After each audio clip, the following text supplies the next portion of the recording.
Hello guys. आज मैं लेकर आया हूँ एक भूतिया कहानी और मेरी इस चैनल की पहली कहानी। तो चलिए शुरू करते हैं। कहानी की शुरुआत में हम देखते हैं कि सतीश और हरीश जो दोनों दोस्त हैं साथ में बाइक पे दूसरे गांव से अपने गांव को जा रहे थे। सुनसान सड़क थी, एकदम घना अंधेरा था, आसपास कोई नहीं दिख रहा था। वो दोनों चल ही रहे थे, उतने में उनके बाइक का टायर पंचर हो गया। दोनों को रुकना पड़ा।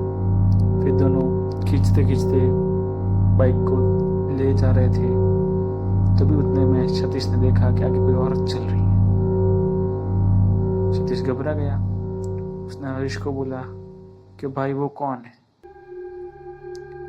हरीश एकदम सहम गया। दोनों एक क्षण से रुक गए और डरने लगे। उतने में वो औरत गायब हो गई। जैसे तैसे दोनों अपने घर को पहुंचे। सुबह होते ही किसी बुजुर्ग को उन्होंने पूछा कि रात को वो क्या साया था।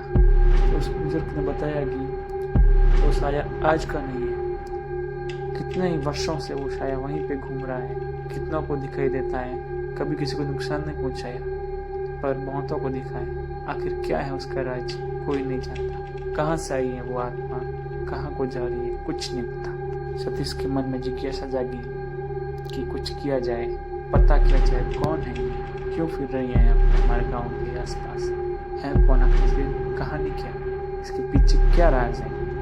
दूसरी रात हुई। भरत जो उसी गांव का था वो बाहर से रात को आ रहा था। रात के 9 बजे थे। वो आराम से अपनी बाइक पे धीरे धीरे आ रहा था। इतने में उसको एक सफेद शाया दिखाई। तो सोचा क्या है। उसने रोकी, बाइक रोक, देखा आसपास, वो साया गायब था एकदम से। वो फिर चलने लगा। फिर से वो सफेद पाया उसके पास से गुजरा। वो डर गया और जैसे तैसे घर को पहुंचा। समय के साथ ये घटनाएं बढ़ती रही। गांव वालों ने मिलकर एक बैठक बुलाई।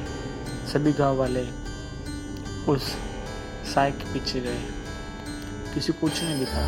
इतने लोगों की वजह से वो आत्मा बाहर नहीं आई।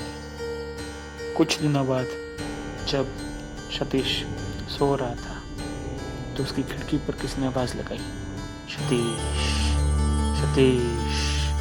सतीश ने उठ के देखा तो एक चुड़ैल उसके खिड़की पे चाकू लेकर खड़ी थी। आखिर कौन थी वो चुड़ैल और क्यों बार बार सतीश के पीछे आ रही थी, क्यों सतीश को दिखी थी बाइक से और वो चाकू लेके क्यों आई थी सतीश के पीछे। जानने के लिए देखिए पार्ट 2।